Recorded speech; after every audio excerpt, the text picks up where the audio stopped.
Okay, are we ready to go? I think we are. Good morning, everyone. It's time to rise and shine. Time to get up. Let's go to work. Okay? Really, seriously, it's time to go to work. Okay? So let's get it done. Let's get it. We change the world in history right here where we're from. It's new beginning to you and me, cause we're not done.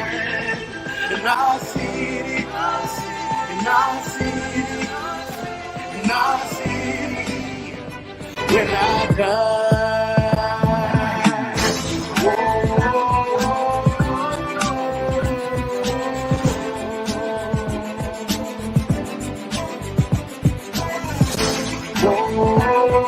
I appreciate that.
Okay, it's time to rise and shine, everybody.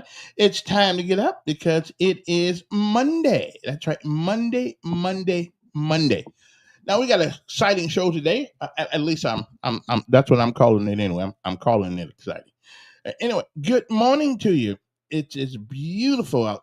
It's not too hot this morning. Right now, I'll tell you what the temperature is later on. Okay, it's well, according to this thing, this can't be right. It can't be 83 degrees already. No, it's 72 degrees outside this morning.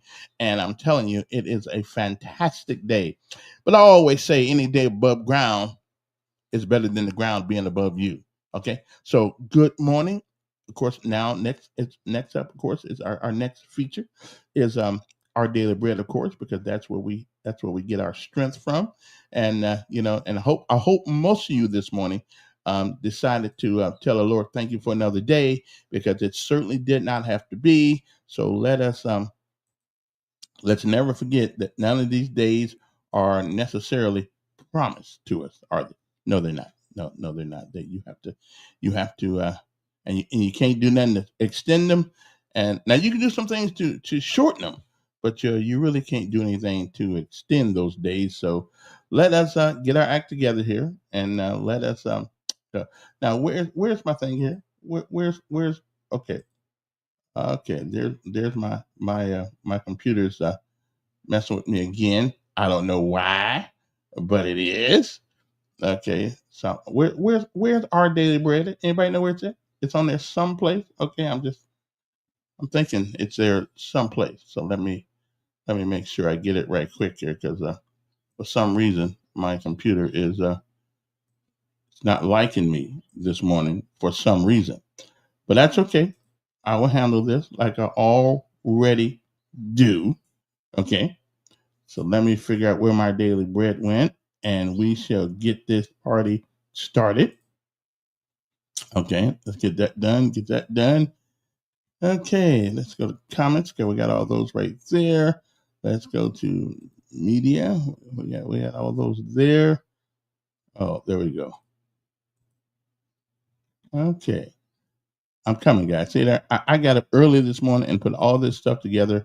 It must be the devil. He must don't want me to do this morning. Okay, so we are going to hold on a second. Just hold on. Let me. I don't know why this thing is giving me the blues this morning, and always right at my our daily bread thing here. I don't understand this. Okay, so we got the sounds there. Okay, we got that. We got everything we're supposed to have. Okay, can I change that? Yeah, I got that. Y'all just hang loose for a second here. I got this thing working here, but I don't know why it's giving me the blues. Okay.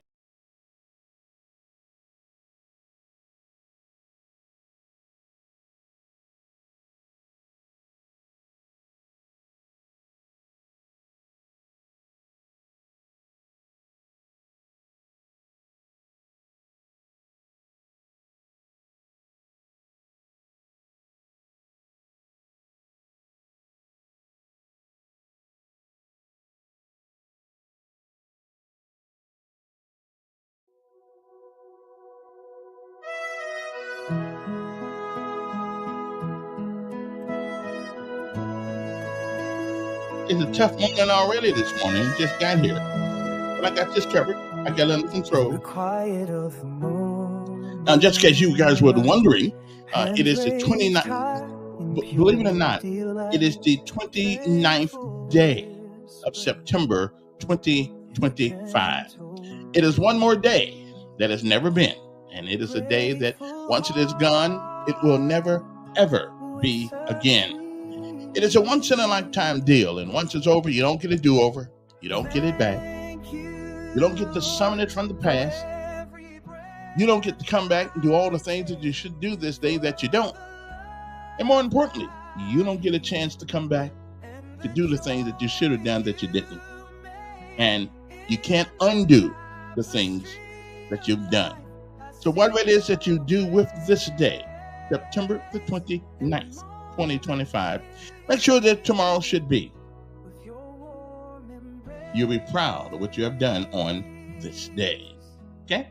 So next up, it is our daily bread because we have to get it done. We got to get it done. Okay, and then we'll come back with other things. Okay, we got an ODB, our daily bread. So hang loose, and we'll be back. I got to take myself out of the picture because I'm not important in this one. Okay, so hang loose. We'll be right back. All right, our daily bread's coming right up.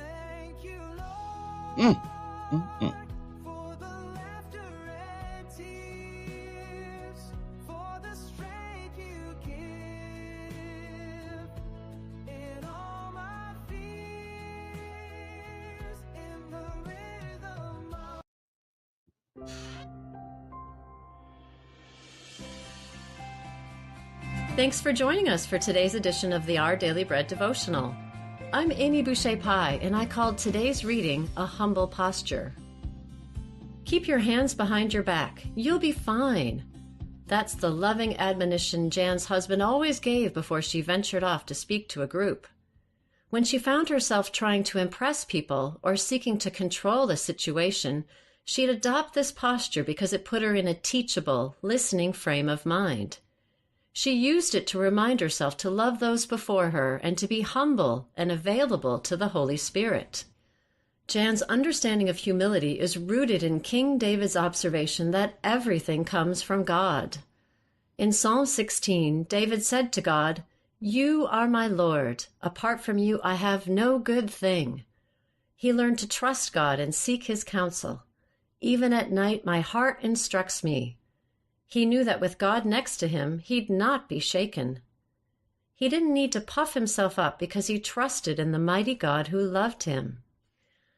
As we look to God each day, asking Him to help us when we feel frustrated or to give us words to speak when we feel tongue-tied, we'll see Him at work in our lives. We'll partner with God, as Jan says, and we'll realize that if we've done well, it's because God has helped us flourish. We can look at others with love, our hands clasped behind our backs in a posture of humility to remind us that everything we have comes from God. Today's Our Daily Bread scripture passage is Psalm 16. Keep me safe, my God, for in you I take refuge. I say to the Lord, you are my Lord. Apart from you I have no good thing. I say of the holy people who are in the land, they are the noble ones in whom is all my delight. Those who run after other gods will suffer more and more. I will not pour out libations of blood to such gods or take up their names on my lips. Lord, you alone are my portion and my cup. You make my lot secure. The boundary lines have fallen for me in pleasant places. Surely I have a delightful inheritance. I will praise the Lord who counsels me. Even at night my heart instructs me. I keep my eyes always on the Lord. With Him at my right hand I will not be shaken. Therefore my heart is glad and my tongue rejoices. My body also will rest secure, because you will not abandon me to the realm of the dead, nor will you let your faithful ones see decay. You make known to me the path of life. You will fill me with joy in your presence, with eternal pleasures at your right hand.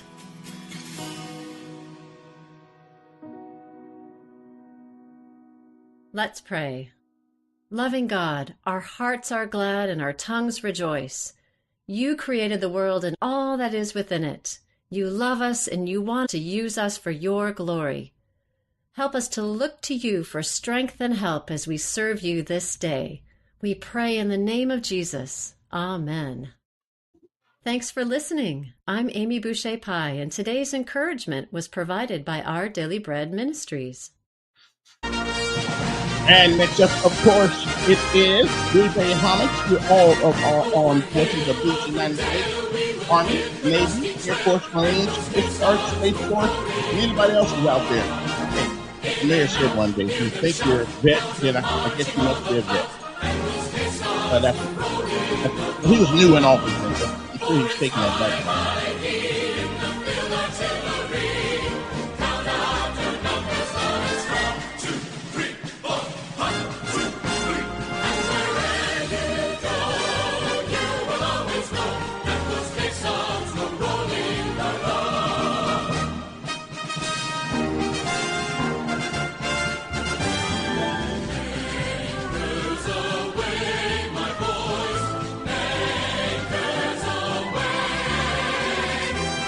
Go Notre Dame.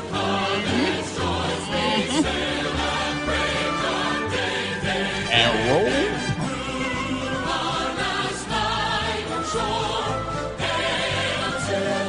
Oh, Notre Dame didn't have a problem. They played a high school team.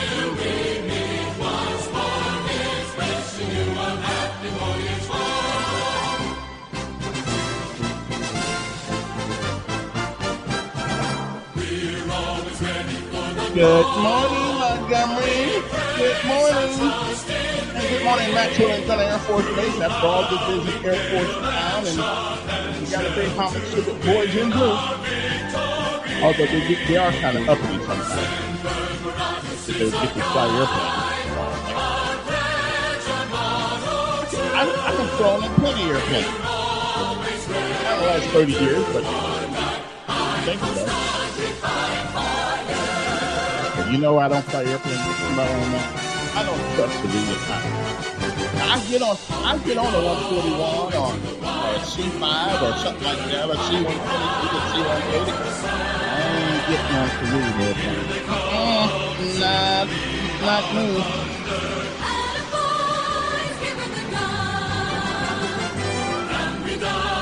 Starting a flame from under our fire.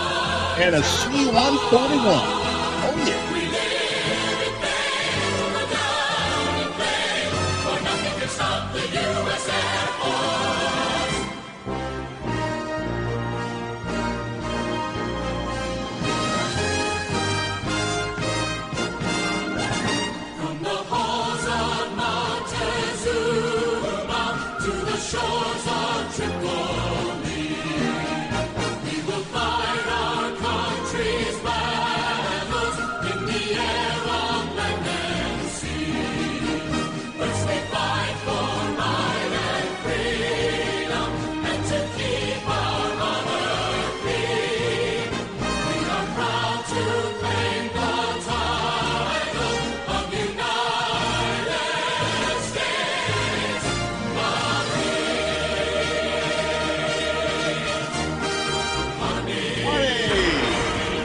Navy, Coast Guard, Air Force, and Space Force, and of course,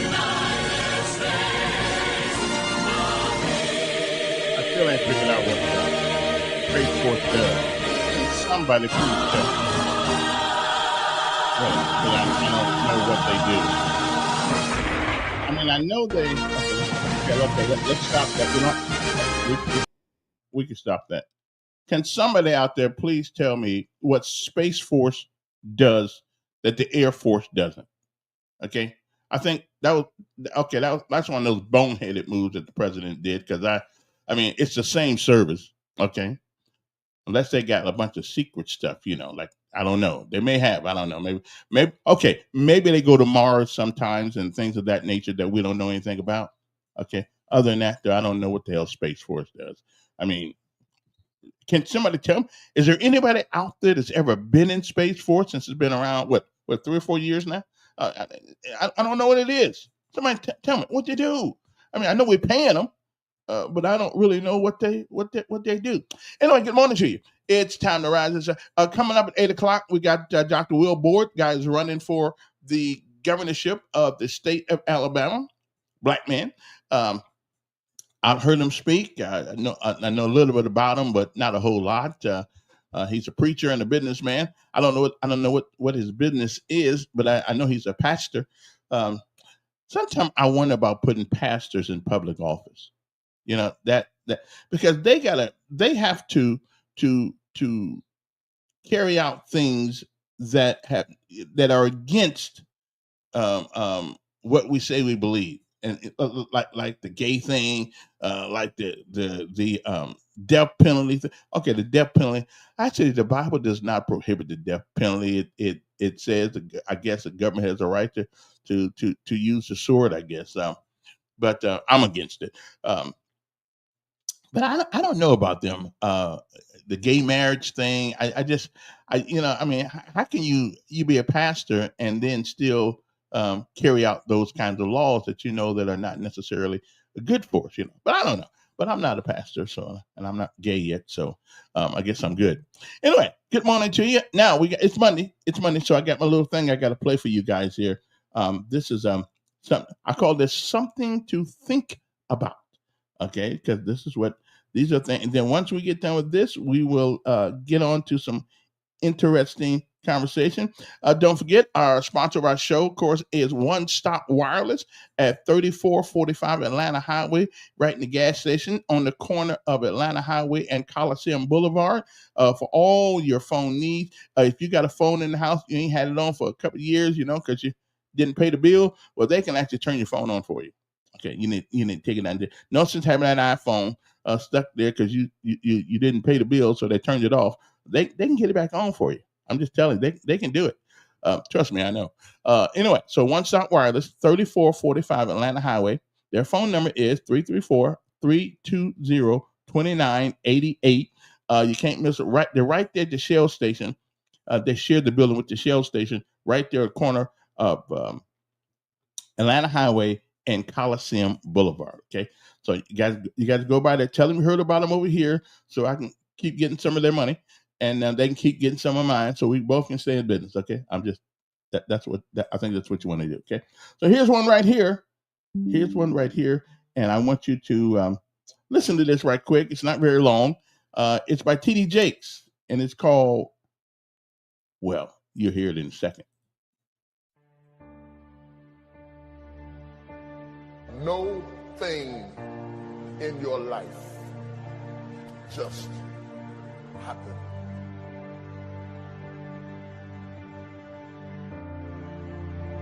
There are some things that you learn in the process, in the painful grappling of climbing up to a place rather than being zapped to a place. The things that you went through getting there give you the tenacity to stay there. The fight is your friend.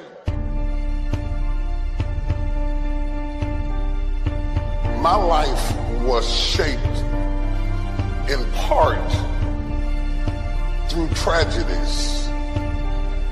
And the weird thing about tragedies is that they don't tell you that they're shaping you.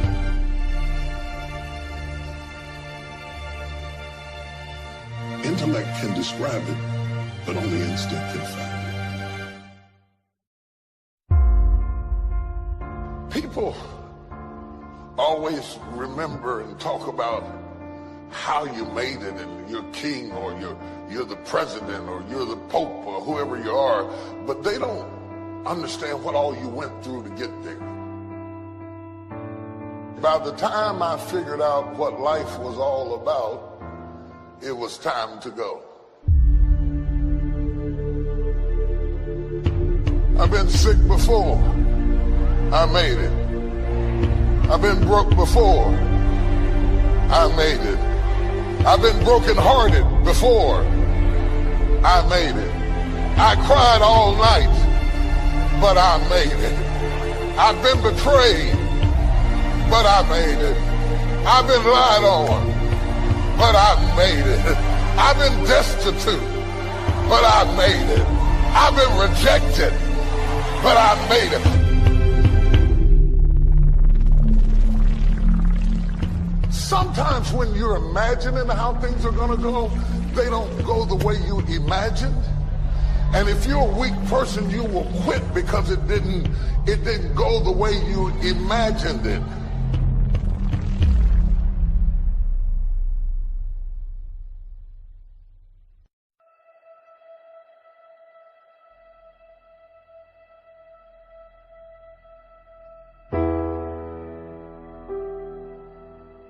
If you don't learn how to master the breaking point, you may have many ventures, but you will not accrue massive success in any area because you have not mastered the breaking point.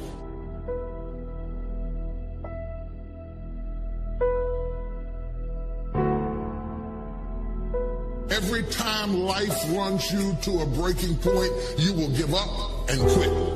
You will back away and run. You will say, this is too hard, this is too emotional, this is too stressful, and you will back away. You cannot be a champion until you have survived a breaking point.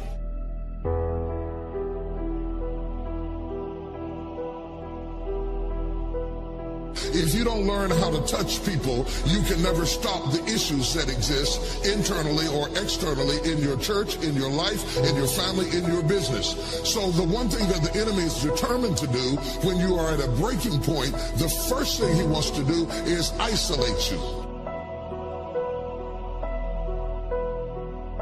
The only thing wrong with your dream is that you're trying to do it by yourself.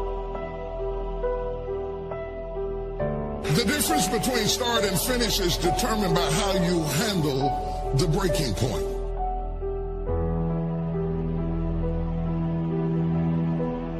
In the process of going up, whenever wheat comes up, tear comes up to the same proportion. Or let me say it in a way that's familiar to you, new levels bring new devils.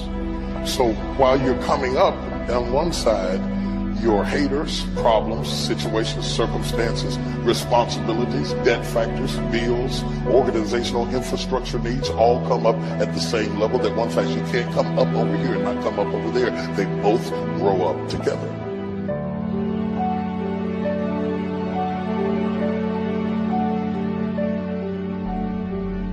Just because your circumstance don't reflect it right now doesn't mean that you don't have it. Believe in yourself and get up out of there and go do what you've got to do.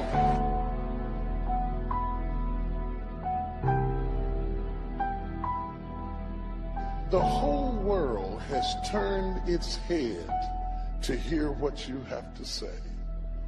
Do you have something to say or not? What you do over the next few months will determine the next few years in your life. How you manage the critical mass of this moment will determine the outcome, whether you acquiesce back to the gravitational pull of your ordinariness or whether you break through into another orbit and another dimension of who you are. I would suggest to you that everything you have gone through in your previous dimension has prepared you for this next dimension, and you're right on the verge if you can master the breaking point.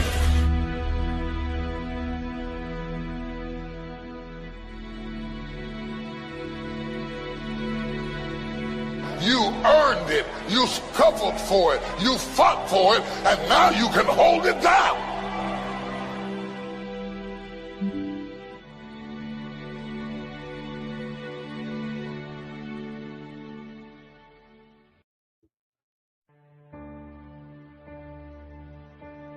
No thing in your life just happened.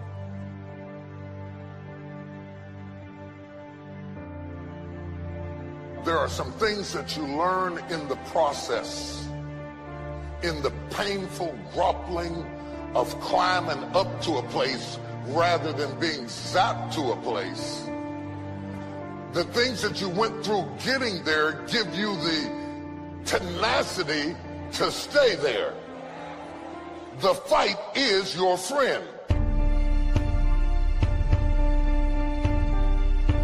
My life was shaped in part through tragedies. And the weird thing about tragedies is that they don't tell you that they're shaping you.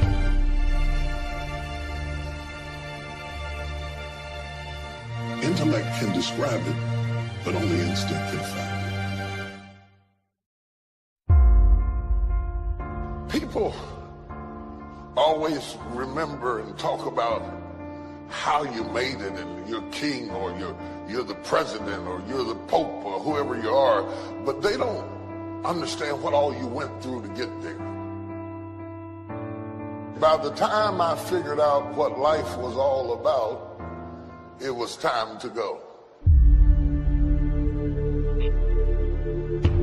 I've been sick before. I made it. I've been broke before. I made it. I've been brokenhearted before. I made it. I cried all night, but I made it. I've been betrayed, but I made it.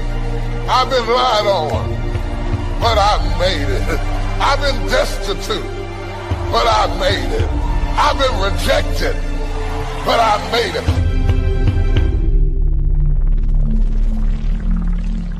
Sometimes when you're imagining how things are going to go, they don't go the way you imagined.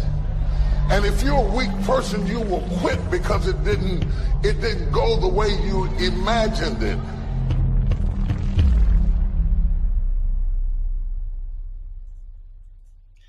Nothing just happened. Wow, that's heavy. That, my friends, is heavy.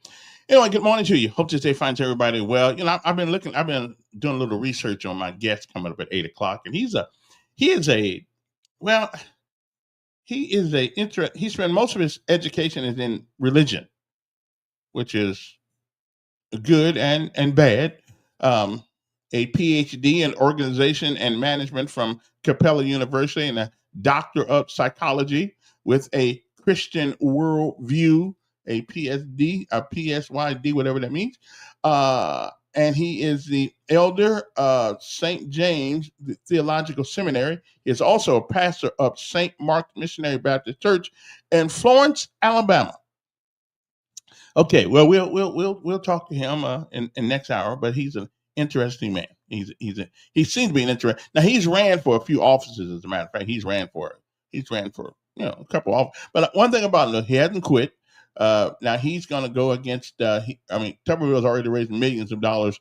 I don't know how much this guy's raised, but well, let's put it this way: it's not an impossibility, but it is a Herculean task. I mean, Hercules ain't got nothing on him. Okay, I'm just saying. Anyway, I'm pretty sure it'll be an interesting conversation. I've heard him talk to other people. Now he's a Democrat, and nothing wrong with being a Democrat because I'm really beginning to think that yeah. Pork chop brown. I think is coming on tomorrow from someplace in Alabama. We're gonna see if I get him on. Um, Mr. Jamel Brown, as a matter of fact, now if you talking about a long shot, I mean, now that he yeah. But you know what though? I tell you what. Now I can't be a hypocrite. You can't tell young folks to get involved, and when they get involved, you say you shouldn't be involved. So listen, if he thinks he has what it takes to be the governor of the state of Alabama, let him run. The people will make that choice. Who they want to be their next governor. Mr. Boyd has tried on numerous times. I think he ran for what else did he run? He got here in 2010 from South Carolina. He's ran a couple of times for a couple of offices around here. Lieutenant governor, he ran there. But now, I mean, listen, Democrats have not won a statewide office in Alabama for a long time. But that's okay. When I roll down the streets, okay, of Montgomery, I really can't tell who's in office, whether it's a Democrat or a Republican, because nothing really changes. Because no one, no one wants to do something that's out of the ordinary. Most politicians talk a good game when they're on this side of the chair, but something happens. Something happens when you get in that chair and everybody calls you ma'am and sir and tell you that when you go to the bathroom, oh, the bathroom smells so good. I mean, so you don't really know. Abraham Lincoln said, if you want to know who people are, give them power. And we've seen that in America. We've seen that. The only president I know that turned down the I think it was Truman. Truman left and went back home the same way he came, broke. But he had the respect of many people, and sometimes that's better than money. But they just give people the power, and I'm telling you, uh, they will show you who they really, really are. Okay. Yesterday, in case you didn't hear about it, there was a mass shooting in North Carolina in a marina bar from a boat sitting in the water, killed about 3 people and shot 5 others. It's a church. Now, the name of the church is Grand Blanc, which Blanc stands for white. I don't know if they knew that or not when they named the church that, but okay. I mean, and maybe they did. I don't know. Maybe they did. Michigan Grand Blanc Church yesterday, a couple mornings ago, and which means white church. So okay. Somebody said it's a Mormon church, but I don't know if that's true or not. But okay. So anyway, multiple people shot at the Mormon church in Michigan and North Carolina bar. Church on fire in violent weekend with deadly shootings. Also in Texas. It's people attacking the church now. I don't know. But the good thing about it, there is a good thing about it. It was a white guy that did it. It wasn't a brother. Wasn't a black man that did this. So I was good. I was good to see that because we got enough things we get blamed for, and some are justifiably so. Okay. Also, I'm glad to know that Fox News did a poll where capitalism still remains the more popular than socialism. Now, anybody who thinks that socialism is a good system to run America on, it's probably don't got the sense that to get out of a wet bag with a hole in it, because that's certainly. And listen, I'm gonna tell you something. Capitalism is tough. Capitalism, it's tough. It's you know it's tough. It is tough, but it also gives us an opportunity to have the possibility of being more than we ever thought of being if we are willing to put in the work. Okay? I mean, there are very few people are rich because somebody gave them all their money. I mean, most of these people now remember the .com thing when computers first started coming out and this internet thing really kicked off in the 90s. Oh man, people made oodles and oodles of money just for naming a website. So I don't know. And then sometimes people would name websites and they would sell the website. Like let's say if you had a website called Walmart. Well, you know what? Walmart needed a Walmart, right? And so you can sell it to them for $1 million. It's good. So there are lots of things going on in America right now. Now let's get on to something. The thing was like, wait a minute, Greg. Listen, every time I pick up the newspaper, it's black folks killing somebody. Well, listen. I don't want anybody to get killed. Don't get me wrong, but I'm saying I'm just glad because we lost another young lady in Montgomery the other day. I'm tired of us. We lose 12,000 black males in America each year for the last 5 years. Almost 12,000 men. And I guess those Black lives didn't matter because I don't hear the Black Lives Matter people saying anything about it. But we lose 12 around this country. That's just in this country. That don't include Africa and all the rest of the places. 12,000 young males, black males, every year in America lose their life for the last 5 years. About 12,000. So, and a shooting claimed the life of a woman Friday night in Montgomery. Lieutenant Ernestina McGriff, a spokesman for the Montgomery Police Department, said on September the 26th at about 6:51 p.m., MPD responded to a call about a person shot in the 500 block of Stone Street, in which about 6 minutes from downtown Montgomery.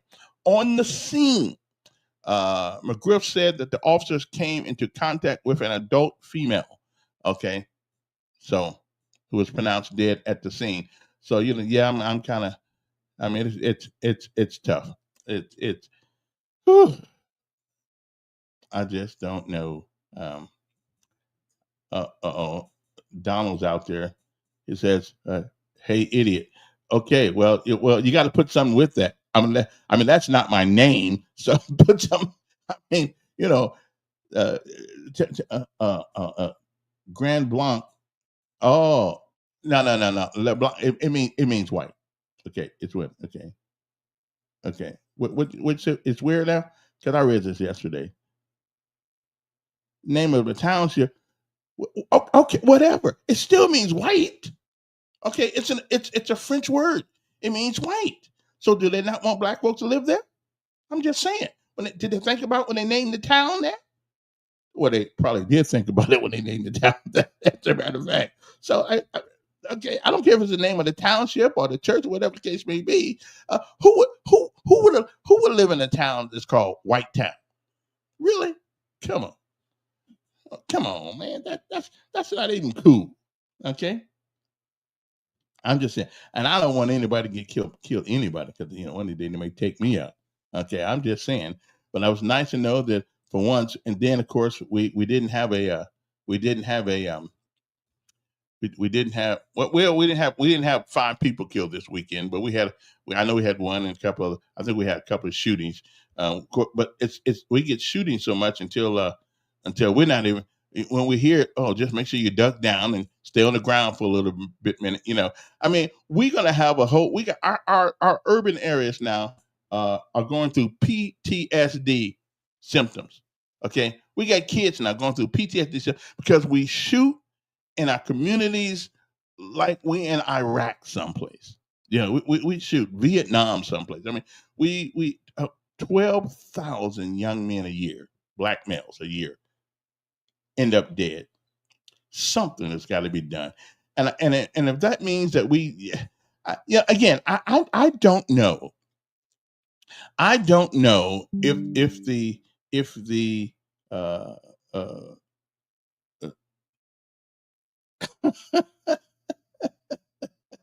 oh, done. Although well, never mind. I'm gonna leave that thought to myself. Okay. Uh, now, see, Greg, see, you took that the wrong way. You took that the wrong way. I'm just saying that I don't, I mean, every time I turn around, somebody that's black is dead. Okay, I'm just saying. Okay, I'm just saying. We know if America was great, we would. America is great. But that doesn't mean we perfect, And I think the Second Amendment needs to be revisited. I really do. I think I can understand giving everybody a weapon in their home to protect their property, protect their fellow citizens, to protect themselves. But I just don't know who in the hell told Alabamians that we need to be able to walk around with guns on our side. And this other fool walking down, was he walking down Norman Ridge Road the other day with a long rifle on his side? I mean, and all he had to do was go shoot somebody. I mean, who in God's name believes that that Second Amendment was used? That's what it's for. It wasn't. It was for people to protect their homes and protect themselves from a tyrannical government. As a matter of fact, what the Second Amendment, first of all, certainly says something about a militia. And back in the day, anybody who was 16 to 60 was considered part of the militia. We're not doing that anymore. We don't do that anymore. And I like guns like the next guy does. But there's something wrong when we let any fool around here walks around with a gun with no ID. We don't know where the gun came from. We don't know anything. And Sheriff Cunningham said, even if you stop somebody and they got 10 guns in the back seat, you can't do nothing about it. I mean, no wonder we can't get nobody to work on the police department. I mean, really? Would you want to stop somebody with a whole bunch of guns and there's nothing you can do about it? You turn around, they shoot you? Nah, I think somebody, and I don't care anybody, somebody somewhere along the line got the Second Amendment mixed up. We did. We got the Second Amendment mixed up. I'm sure that the founding fathers and the folks who sat in that congressional seats back in the day when the Constitution was made, I'm absolutely positively sure if we had video back then, I guarantee it would not show the purpose of the Second Amendment is so we go around and shoot each other. Okay, and especially people who are mentally deranged and they don't even know they're crazy as hell, but they are. We just don't need to walk around with everybody with guns. Now I am more willing to let people carry concealed weapons as long and I think you need a license. I think somebody needs to know that you have that gun. Okay, somebody needs to know. That way they can check your ID and make sure you. I mean, who came up with this? What, the Constitution? Huh. I'm sorry. There's no. And now we're out of control in America. We are out of control in America. Okay, we're out of control in America when it comes to guns. Okay, I think I heard Greg's feelings there. Listen, man, I'm just telling you that I was for once when these people, yeah, I got a gun, but I don't want to walk around with it. I don't want to walk around with it on my side like this is the wild wild west or something like that. We got issues with guns in this country. We have issues with them. I mean, when you in Washington D.C. and you got a gun and you can hold up the Secret Service and steal their cars, we got a problem with guns because these fools don't even know who the Secret Service is. Okay, and that's what's going on. We had diplomats killed. We have all kind of people killed in this country. Just for no reason whatsoever. Oh, and Trump says he's ordering troops to Portland, escalating domestic use of a military. Well, you know what? I ain't mad at him. I think we made to do this on a regular basis, so these fools know that it's not their town. And just because you can carry a gun doesn't mean that you that you should carry on. I'm not. I'm not. Listen, I'm with Trump on this. And if it gets to the point, he need to send a couple here, or the governor, or the governor. Now, if the governors were to do it, the president wouldn't have to do it. Okay, but he has the authority to protect government buildings. Okay, as a matter of fact, if you want to know the truth about it, the Supreme Court has ruled that the police, their job is to protect property more than people. Their job is not to protect you. Okay, that's why they gave us the Second Amendment. But what we didn't know is the same people who walk around talking about the Second Amendment now is going around killing the second person they see all the time. So I'm not sure, Okay. He called the Oregon City war ravage in a social media post is that soldiers will have the authority to use force. I don't blame them. I just don't. I'm. What happened to our country? Really, what happened to it? What happened to our country? Where now, I mean, we've always had little violence because freedom lets dummies have freedom too. And they got the freedom to act like fools and freedom to do all those kind of things. But what happened to our country? Can somebody please tell me what happened to us? What happened? Okay. And I know, I know how the folks were back in the day. Yeah. My mother was born in Mississippi. She gave me all the stories. I got you. I know about that one. I'm good on that.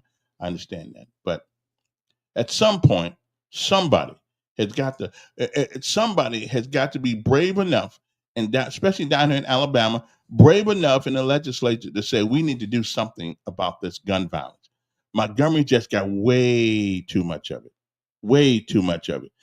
Every urban mecca in this country, every major city in this country has a okay. I wonder who that is. Dr. Joe.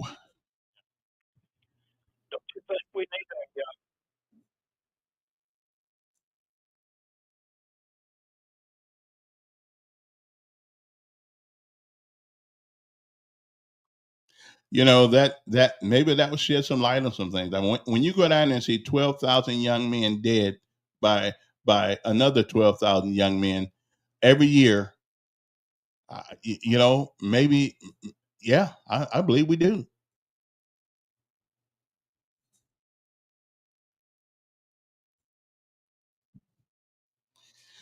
Well, yeah, yeah,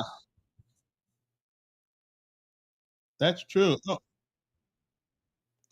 Black lives do matter. Of course they do, but all lives matter. And but it does seem like it does. Hey, Dr. Boyd, hang in for a couple minutes. You're a little early. Okay, can you hear me? Check it. Okay. Okay. Good. All lives matter, of course. Black lives matter, white lives matter, and then like all lives matter. They just do. But you get more.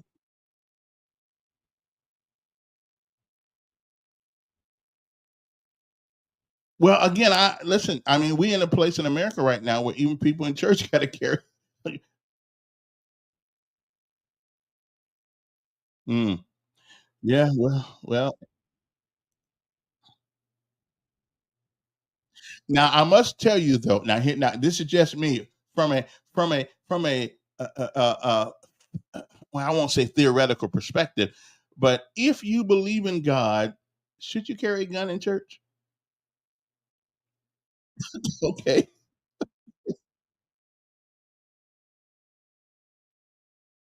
Oh, okay. Okay. Well, we'll see. Well, anyway, again, yeah. Well, we got people knifing each other. Yeah, yeah. That's. But I'd rather take my chance. I'd rather take my chance with somebody with a knife than a gun. Okay. I've disarmed people with knives before. I have never dis. Yeah. Well. Yeah. Okay. All right then. All right, appreciate it. I see Dr. Boyd's waiting in the and since I don't have any more calls or anything, let me bring him to the old studio. Uh, Good morning, sir. good morning, Dr. Boyd. We got a guy here named Will Boyd, and everybody thought it was him who was running. You know, But that happens every time I run. I don't know why that is. Of course, first and last name, but that's happened so many times. You'd think by now people would know who I am. Uh, Now let's get on down to the nitty gritty. Now Yes. I looked at you have an impressive educational background. I don't know how much of that is going to help you being governor. All those great degrees you have, especially with people. But why do you think you want to be governor of the state of Alabama? Well, I always say, first of all, thank you for Mhm, having me on your show today, and thank you for your service for the country. I appreciate mhm, that. mhm. But let me move forward and just say I'm running for governor of Alabama because I want every Alabamian to have a shot at the American dream. I believe there are too many people who are falling behind, too many people who feel it's unattainable. But I believe in Alabama, believe it or not, a southern state that is struggling as it relates to jobs, the economy, and even healthcare, and much more. That we can do a whole lot to move this state forward. So that's why I'm running. Now I love those. I love those platitudes because I love them. They go across your lips so smooth. Yeah, I want everybody to have a fair shot in America. I like that. That because who can argue with that? Yes, sir. Yeah, who can? But the problem is, who determines what a fair shot is? And Believe it or it not, go ahead. Go ahead. yeah, and it seems like to me that every time a man goes up, he's on the back of another man. Now Mm, you got a choice. Stop letting people stand on your back, and you start doing some of the walking, absolutely. because we can't.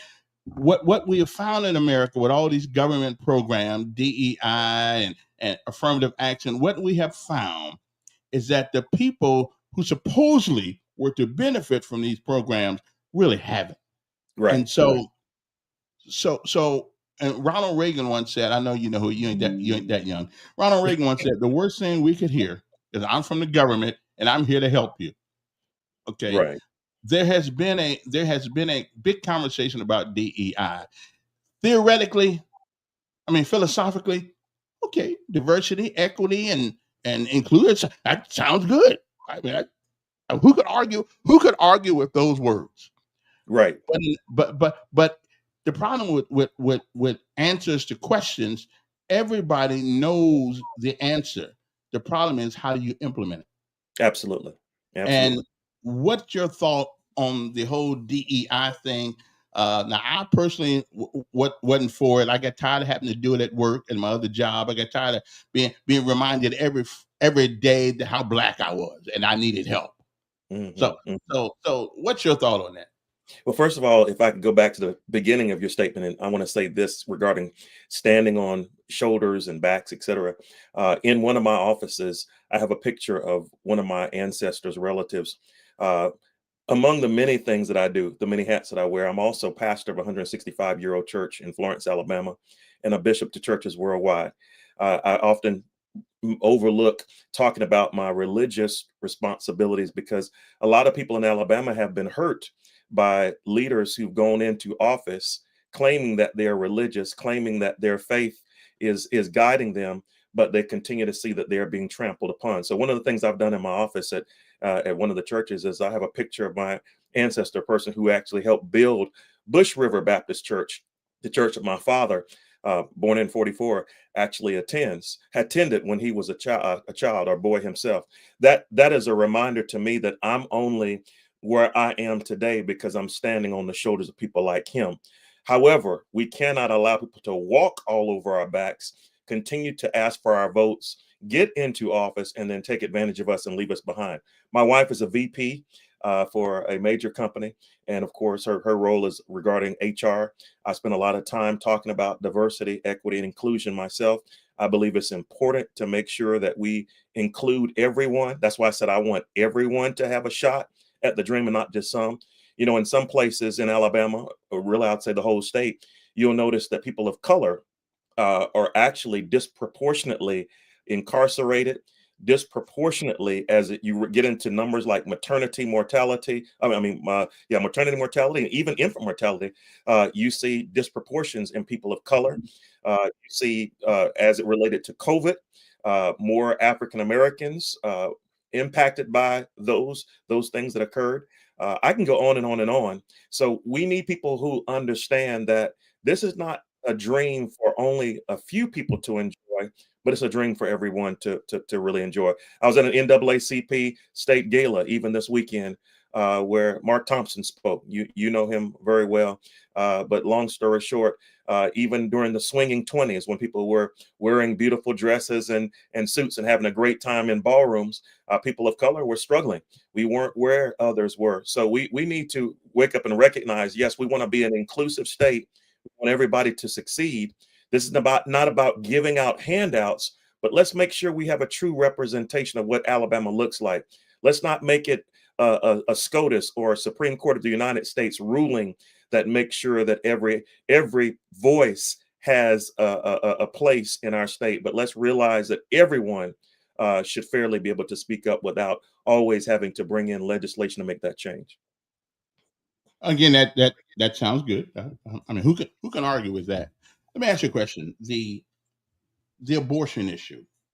Yes, sir. It seems like to me you can't be a Democrat in America without capitulating to the demands of abortion.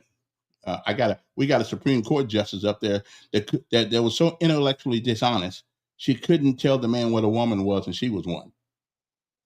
So, tell me what's your thought on the abortion thing? Let me just say this first of all, as a person who's very well immersed in the Democratic Party. I've served as a chairman of a Lauderdale County Democratic Executive Committee, twice elected that position. I've served in the state Democratic Executive Committee, all while serving as a pastor, a bishop, a man of faith.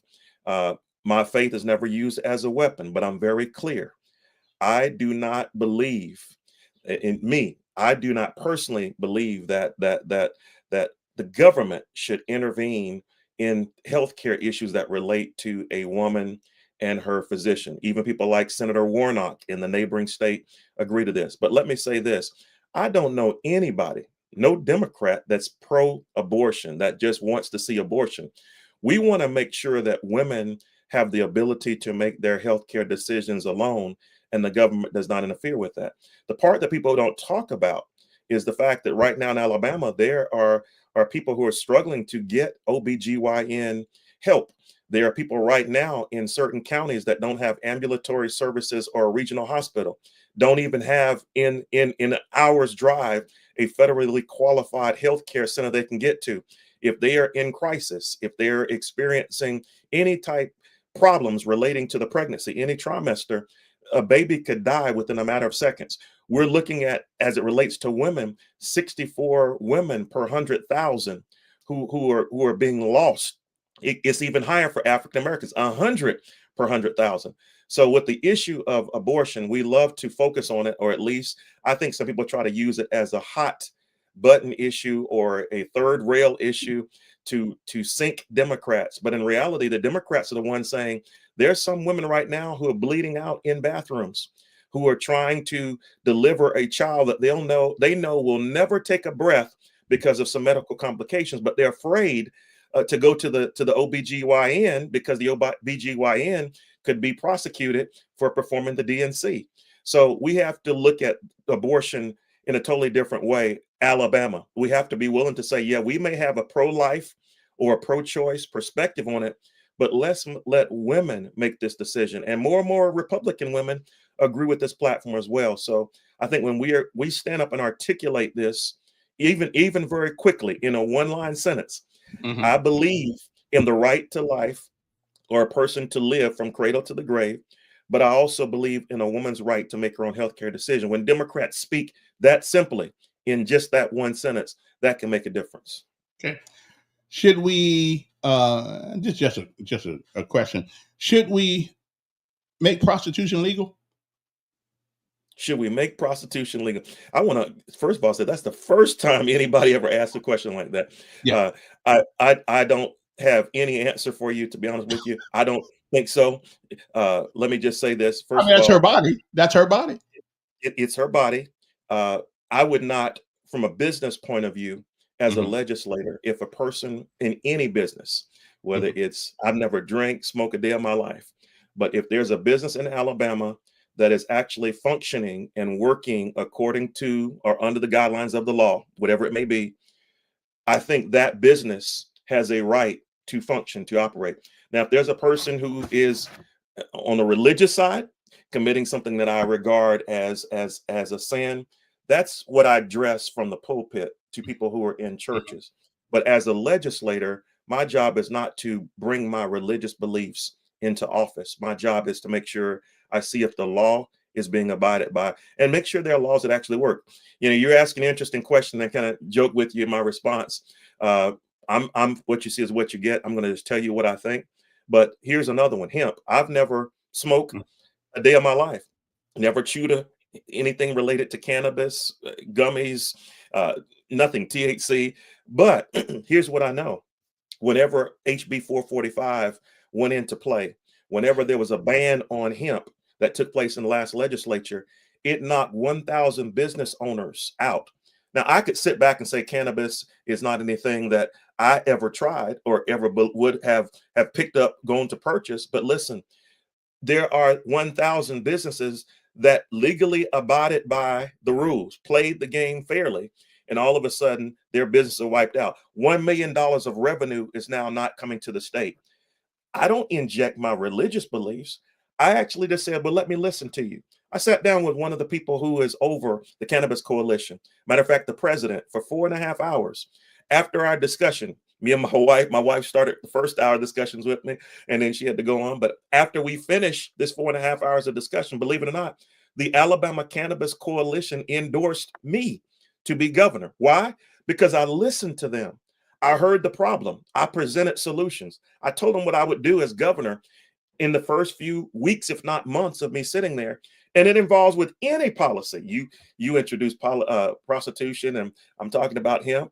So this makes an interesting conversation for those who are watching me from the church today on a Monday morning. But let me just tell you this. We have to have a legislative session where we sit down with physicians, we sit down with farmers, we sit down with the patients. For instance, you might have a Vietnam veteran who is struggling with pain and is tired of going to the VA to get a bag of pills, but they want to have the remaining of their lives enjoyed with dignity. You follow me? That's his or her choice. You might have a person who is saying, "Hey, the only way that I can treat," and I'm a licensed Christian therapist, and I have a degree in psychology, a doctorate in psychology as well. But long story short, there may be people out there who feel like they are calm, less nervous, less anxiety, less general anxiety disorder symptoms whenever I work with someone I know to become relaxed. So this is what we have to look at in Alabama. We're trying to come in with a religious point of view into everything, and we should use that to guide our own personal beliefs, but we should not lord over Alabamians with what we believe. Let the business owners abide by whatever laws are in place, and let our economies flourish. Because at the end of the day, we can scream all day long about what we think, we like, we don't like. But I'm going to tell you this right now. I mentioned high maternity mortality rates. We've got a lot of African Americans who are falling behind in schools. 22% of our children under 18 are in poverty. We talk about lotteries, another issue that is a hot button issue. A lot of people in the church pews might not want to hear about the lottery, but I believe we need a lottery to bring more revenues into Alabama.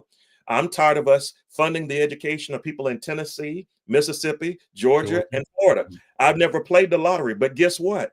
That'll bring some of our kids out of being in the place where they're falling behind, so that we get pre-K fully funded, so that eventually we have less people on the streets doing the wrong things, not getting jobs, and eventually we get Alabama where it needs to be.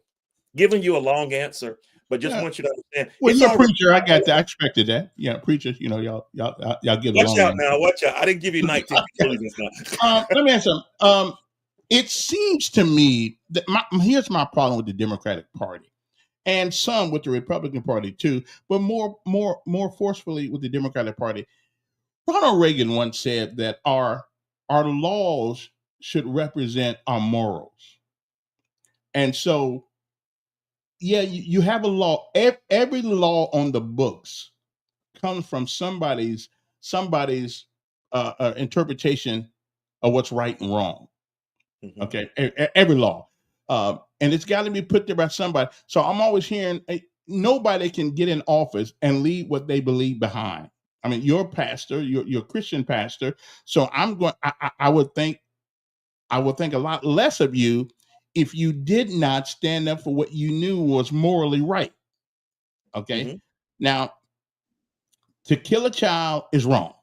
Mhm. It's just but we ain't gonna get it. We gonna leave that one on the backpack. And I realize that every once in a while there are medical emergencies that these things do happen, and I got no problem with that because I wouldn't. I mean, I'm pretty sure you got any kids. I have three, and Okay. for the record, we lost one, and Hmm. so life is very important to me from the cradle to the grave, much more than other pastors and bishops like myself.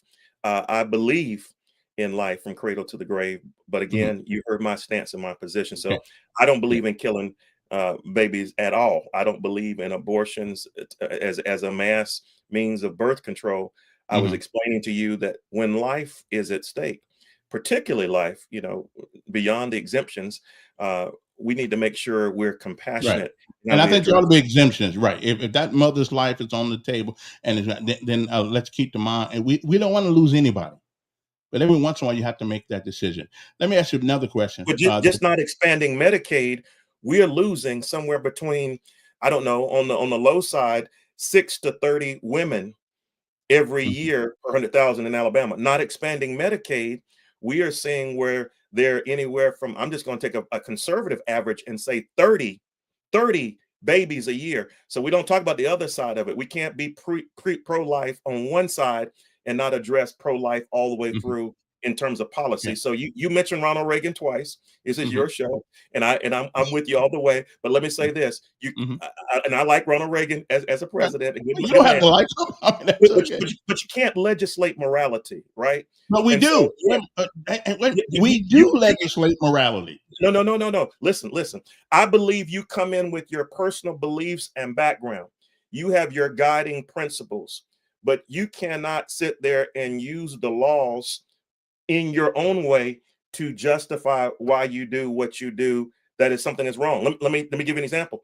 Slavery was actually justified from a biblical point of view. So there's a difference in, if you want to get religious or biblical for just Mhm, a second on it, mhm, there's a difference in talking about the fact that you are somebody who understands the biblical context and somebody who's practicing biblical principles. So you can actually quote the Bible, but you can do stuff that's inhumane.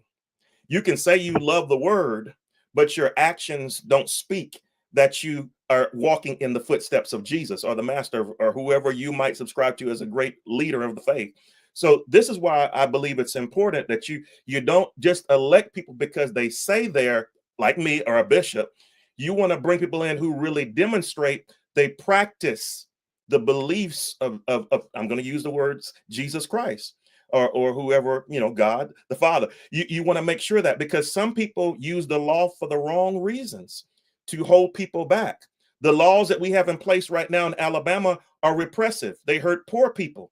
We have right now even grocery taxes that hurt people of color. They hurt poor people. Now, how does that line up with the teachings of Jesus? How does Now, that line up with Christian principles? here's a question right here that somebody once said: women's men being involved with women's sports in the state of Alabama. I don't even think I got to answer that because I know you are 100% totally against this because biologically you're an educated man. Biologically, there's no such thing as a transgender. No man has ever turned himself into a woman. No woman has ever turned herself into a man. Would you agree with that statement? I do believe, from a biblical point of view, God created male and female, full stop. I do believe there's some people who are struggling right now with who they believe they are identity wise. I believe that there are some people who have decided that they want to explore, or you might identify as LGBTQIA plus. Mhm. Uh, Transgender people are in Alabama, but I think we have to be very, very supportive and offer even wraparound services to Wait. people in that area. Doc, you're an educated man. You I know that nobody, you know that no male or female has ever changed themselves from one sex to the other. The word transgender is a political word to get us to indoctrinate us into accepting it. No man has ever done that. So I, why are we using the word? I did not say that in any way. What I said to you is that You said there are people. transgender. There are none. I did. I said the word. I said that people who identify, use the word very Oh, carefully. Identify. Now okay. you can identify. You can identify as anything as it relates to LGBTQIA plus. We call that mental illness. We call that mental illness. Okay. You might call it mental illness, but and again, it depends on what your faith may be or what your position may be philosophically. But there are people out there now, if you just even move away from this issue for just a moment, who do things that are unlawful, who do things that don't line up with what you believe is right as an individual, regardless of what your beliefs are. You can't just jump on them and call them a mentally ill person. You might call them someone who doesn't believe what you believe, but you have to be very cautious and careful with that, especially now. Alabama is struggling in the mental health area. A lot of the people who are struggling in certain communities that we just mentioned right now, as it relates to identification, over 50% of them, believe it or not, have struggled and wanted to commit suicide because they are in a place where they need help or support or wraparound services. Comments like the ones you just made could make Alabama an uninviting place. I'm not asking you to change your beliefs and philosophy. I would never do that. I wouldn't change mine. I'm just saying when people come to us, they're always going to think things differently from the way they do. Me and my wife, that I've been married to for 27 years, we don't agree on 100% of the things, but I don't just jump on, her or she jumps on me and says that we're. I when I was in school for that short period of time, I studied philosophy and critical thinking.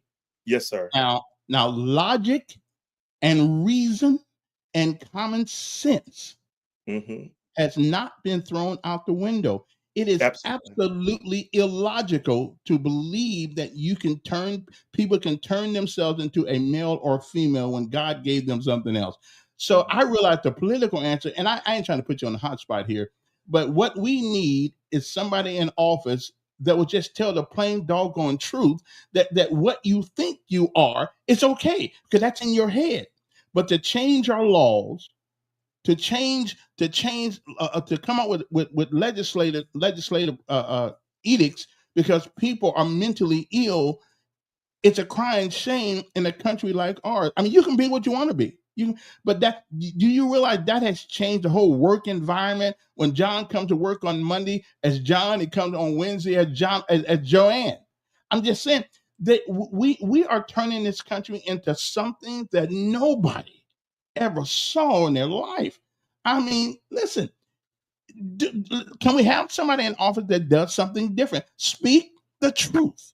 And the truth is that you can't change yourself from one thing to another. You can't do it. I said it when I started. I believe God created male and female full stop as a bishop and a pastor. I did not, and you can quote any laws that you want to, that you said Alabama has that would speak otherwise the issue. I don't know of any, but let me stop here for a second and say this. Generally speaking, you talk about logic, philosophy, etc. Just going to, at the basic level, say this. I heard this quote recently. If you think you are a winner or you think you are a loser, you are. Okay. But if you think you're a man or a woman, you're not. No, listen. No, I'm talking about what you said earlier about thinking. I was talking about the fact that you can have different thoughts about what you are. And mentally, that's what you can actually identify with or be in terms of your personality. Okay. But right now, I'm saying to you, you have somebody who's speaking truth in front of you. But what I'm telling you is Alabama's not compassionate about the fact that when people think something different, you don't just throw them out. You try to work with them. You try to help them. You try your best to make sure we have a population that is inviting, that is supportive, no matter who you are. Now, in the church, behind the church thing, you can decide who sits on the choir, who sits in the pulpit, who does what, who does not. Mhm. I agree with that completely, right? You can do that. Mhm. That's just like whether you bake a cake or not, or a baker. You can decide what you do behind your closed doors. Right, But as right. far as the environment, I just think Alabama needs to be an inviting one where we're not trying Should to beat everybody up. That's all. should we allow men to play in women's sports? I believe we should have multiple categories like an open sports section. But I would like to see where people can come in and play the sport, but men competing with men, women competing with women, but an open sports category where anybody who, as I keep saying, identifies in a different way competes openly. But I think male, male, female, female. Again, you get into the issue of identification when you start getting into these silos, and that's where I think the challenges are. Even governors like Gavin Newsom, that is leading in the presidential poll as it relates to future presidents, if not Kamala Harris. Yeah. You see where there's discussion about them along the same views that we're discussing right now. Mhm. But Democrats are actually in a place we have a big tent. There's some blue dogs, there's some yellow dogs, there's some more conservative Democrats, there's some less conservative, more liberal. We're a big tent. We don't beat each other up for our beliefs. You have somebody again. Maybe they should beat some of them up for some of their beliefs. But Well, we just gonna leave that one Re- alone. Republicans, independents are the same way. They Right? have people who are Exactly. far right. You have Yeah. people who are moderates. Every Okay. political party has this. People Let's who are talk about different. something that's more important than any of that at the moment, and that's education. Yes, sir. Most people, every every bad education system in this country, every last one in the major cities are ran by which party? Do you know? Every education system. Every school system in this country in major cities that is at the bottom of the list on everything is ran by a particular people who say they belong to the Democratic Party. Every last one of them. Is the expectations of our kids in school been lowered to the point because now we got them thinking about trans this and trans that rather than reading, writing, and arithmetic. Just about every school in this country that is going to the cellar is ran, and you can look this up when you get out of here. It's I ran by don't. somebody of the Democratic Party. I don't have to look it up, and I appreciate your questions, but you're asking about the city, but you need to look at the state policy, and this is why I need to be in a governor's seat Mm. in What would these. you do? What would you do to make it better? Well, first of all, and again, I appreciate your question, and I'm not pivoting in any way. I want to go straight to answer your You're question. pivoting, but that's No, no, okay. no, no. I don't. No, not at all. I'm actually going straight to your question. You came in saying Democrats are leading cities where the education is poor. I'm telling you, is you have to look at the state policy to understand why some of those cities are struggling. Right now, we have, like for Alabama, we are falling behind from an educational point of view, even with Democrats over major cities, because right now we choose Tommy Tuberville, my Republican opponent in the general election. He wants to spend $1.3 billion building prisons rather than investing in children. We have right now a governor who is spending money making sure that the prison population increases rather than making sure there's equality in zip codes as it relates to educational dollars. So you have to move beyond just talking about the categorization by city to honing in on what the governor or the person who is there at the top can do, and even going further to the Department of Education at the national level. We're depending Alabama on money to come from the Department of Education to help us out, even though we're saying close it down. So that's speaking out of both sides of our mouths, right? But at the same time, we have to move forward with the plan that starts at pre-K in Alabama. You ask me, here's what we do.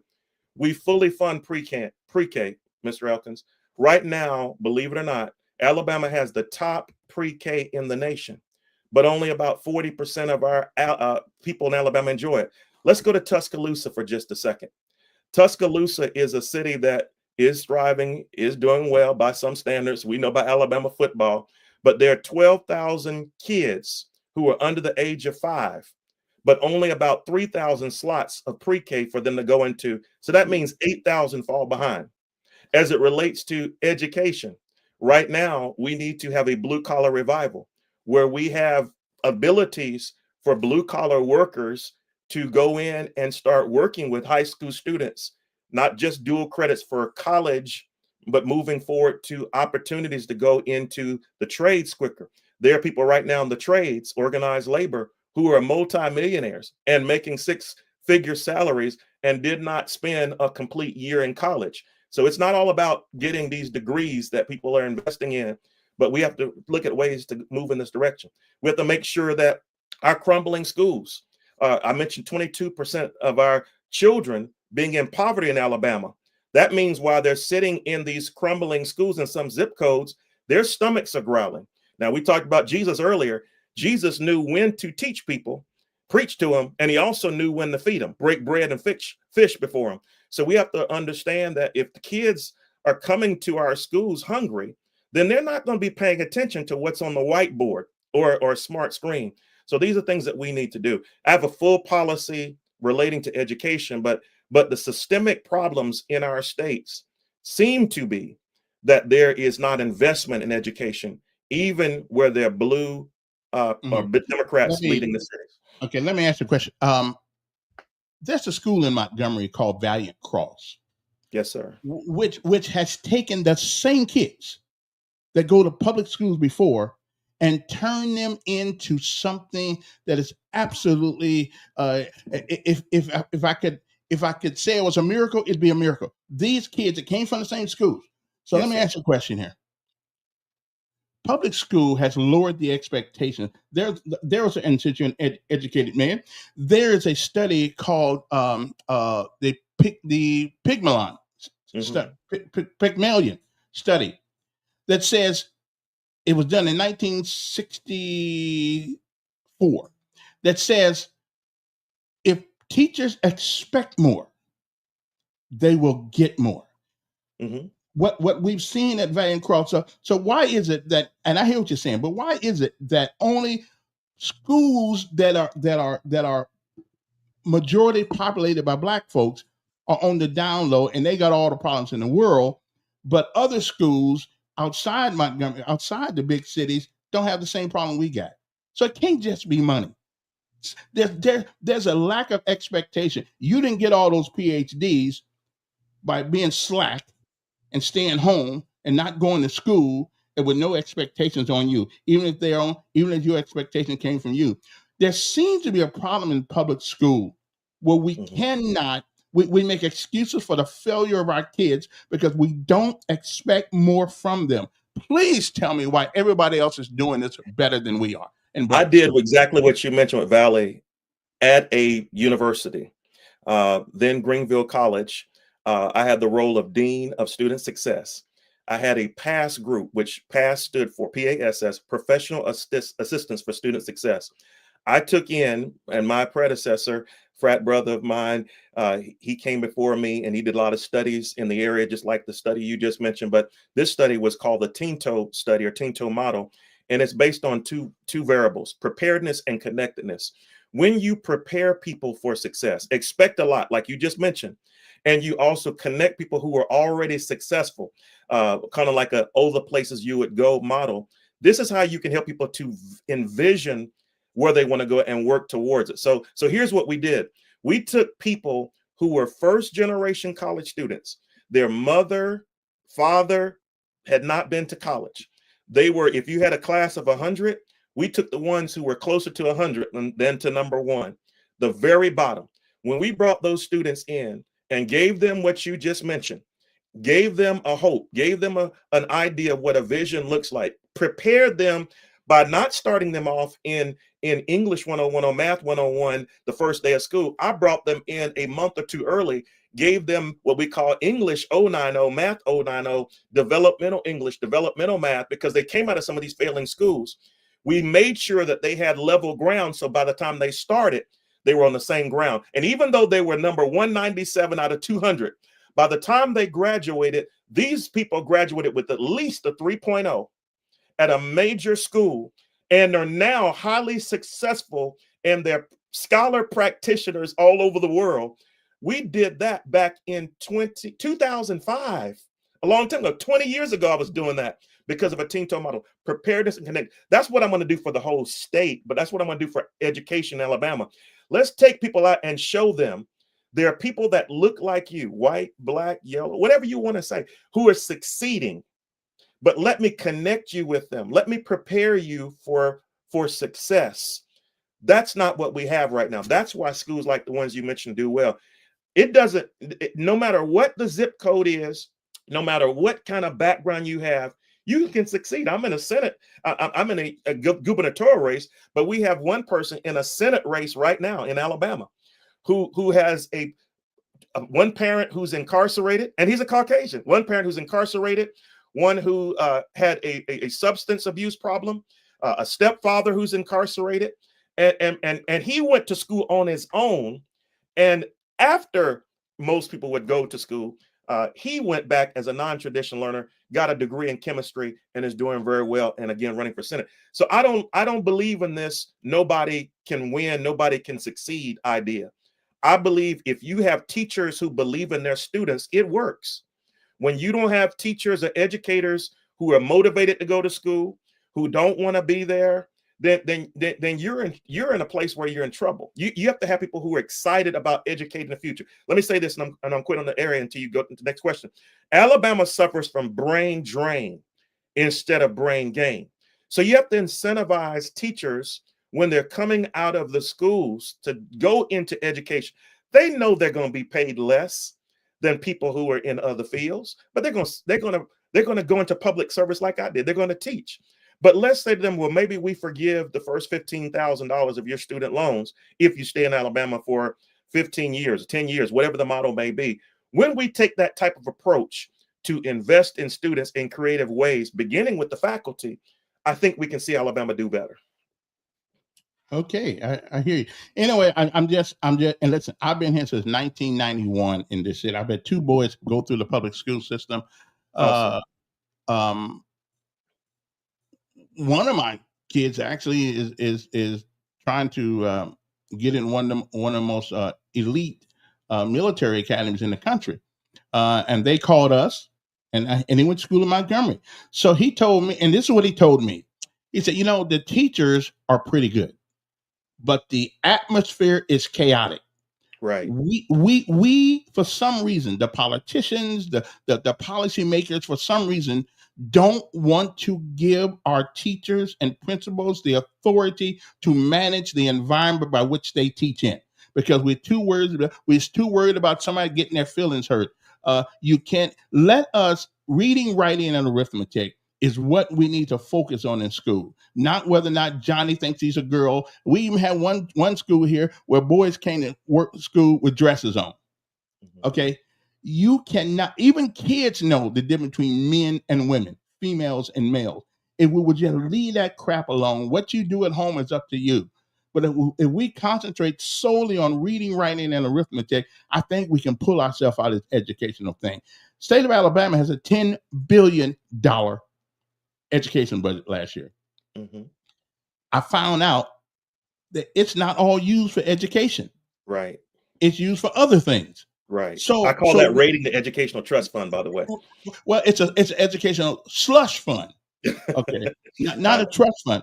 So what would you do if that's much? Because I'm sick and tired of people talking about raise our taxes, because ad valorem taxes, because they want to give more money to the schools when we got more money in the education fund than some states have in their general fund. Right. Okay. So what would you do with the help of the legislature? And the thing I think you ought to do, if you ever get a chance, nobody gets to take money out of the education slush fund. They use it for education. And maybe so rather than talk about the things that we don't have, well, let's start using judiciously the things that we do have.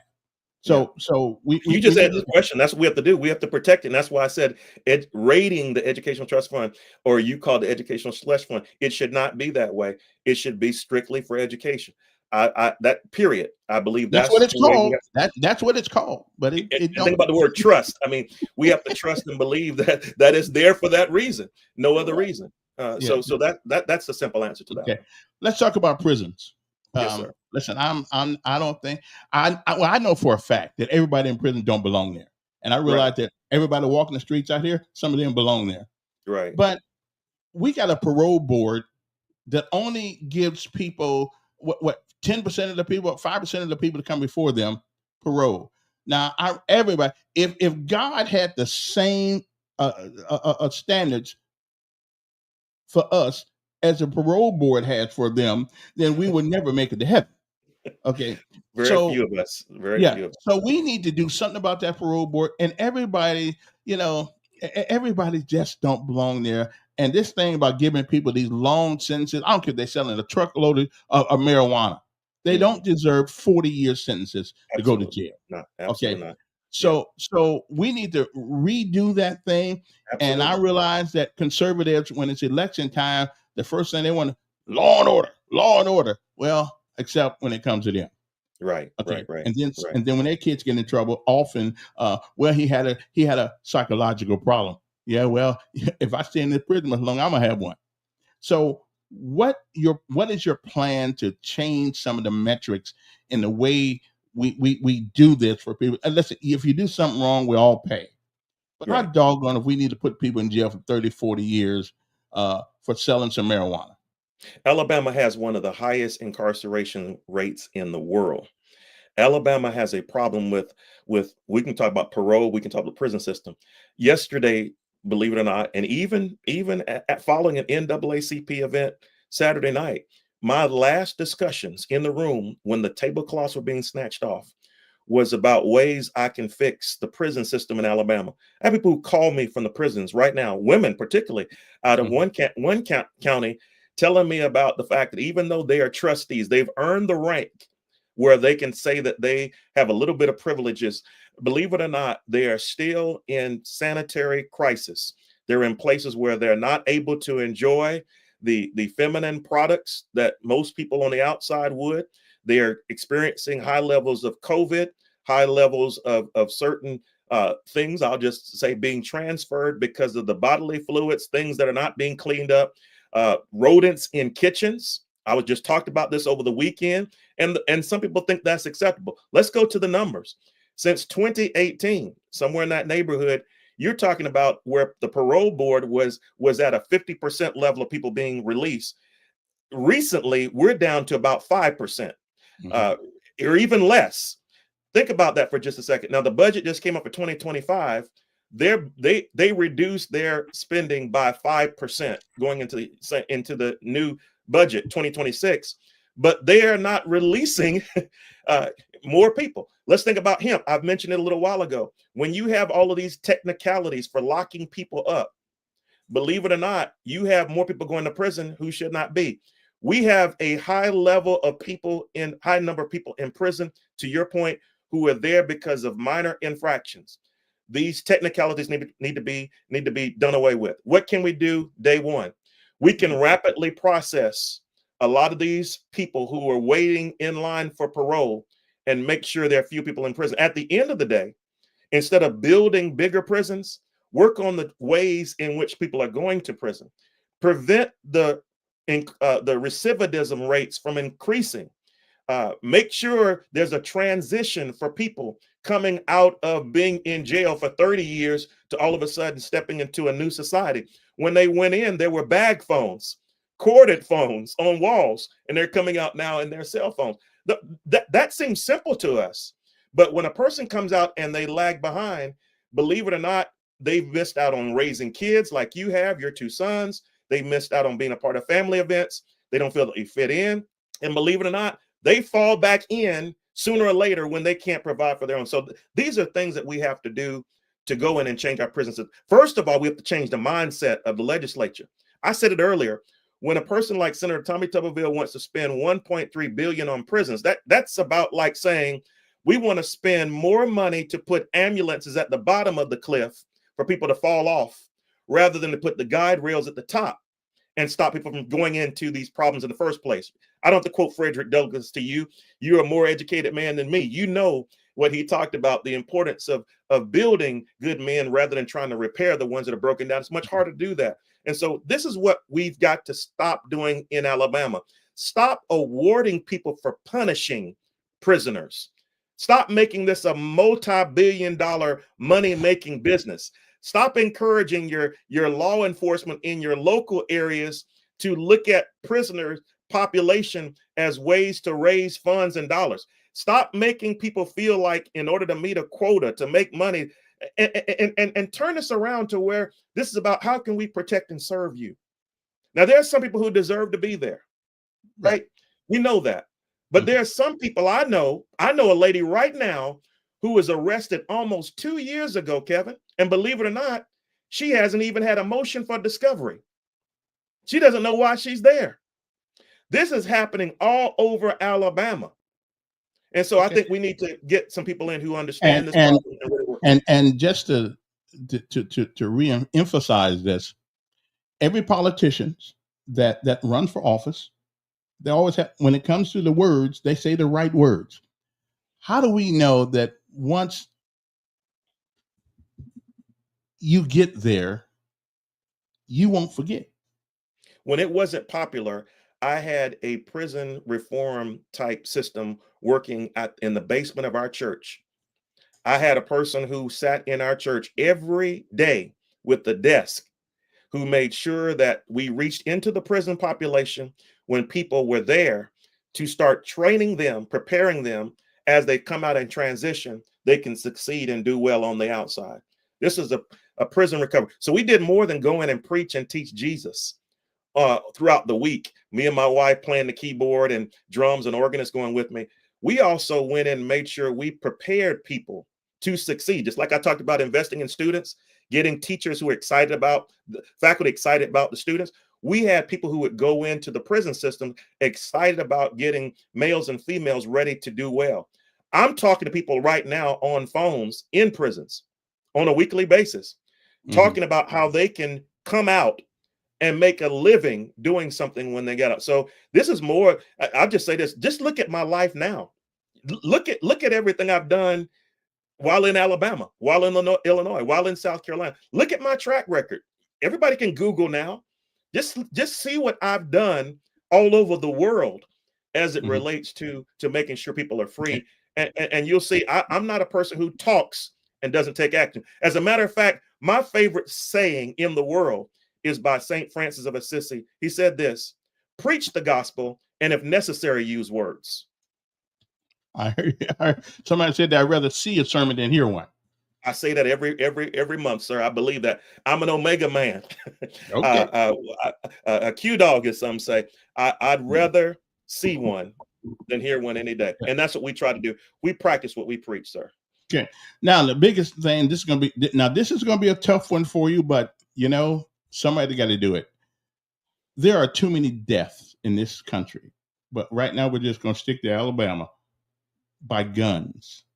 There's just Mhm. too many deaths. I believe, and if you look behind me, you see it back there. I've carried a weapon. Um, Yes, um, sir. uh, Thank you. I've been seen your places. paratrooping gear as Yeah, well, sir. yeah.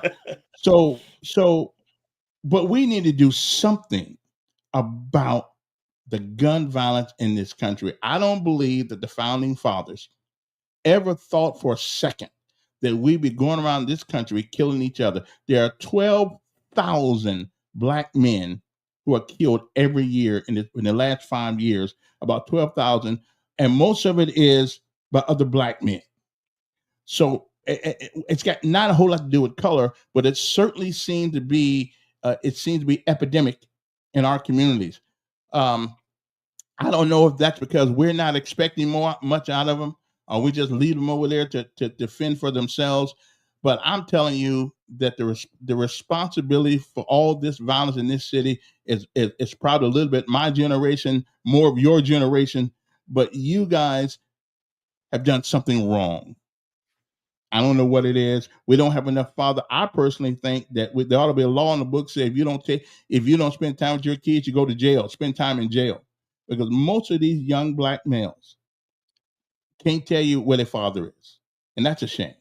That's a shame.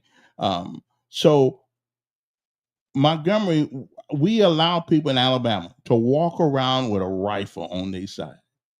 Now you're going to get a lot of pushback from this. I mean, you're going to get called all kind of names, lit, whatever you want to do. But somebody's got to be willing to take a stand. And I'm all for the Second Amendment. but the Second Amendment never was. Back in the early days, Second Amendment, when they said people carry guns, 16 to 60 were part of the militia, automatically part of the militia, back in 1800 and 1700.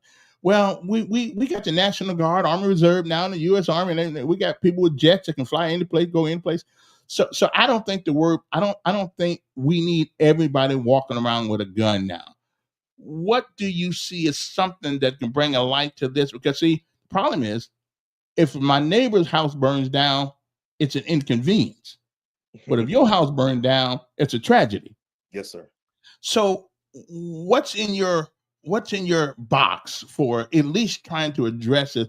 I'm so sick and tired of. I seen a young man a month or so ago laying on the ground that got shot not far from me, and I just we get more people killed now than we did in Iraq in America. So what do you think can be done? And you're going to have a hard time convincing a whole bunch of good old boys up there who believe. And I ain't talking about shooting ducks and shooting pigs and shooting turkeys. I'm talking about we shooting each other. What do you think? Have you made any alliances or the possibility of alliances to get somebody to think about doing something? Yes, sir. So I travel around the state regularly every week, speaking about a number of issues. One of the issues that I speak about is gun reform or legislation related to guns.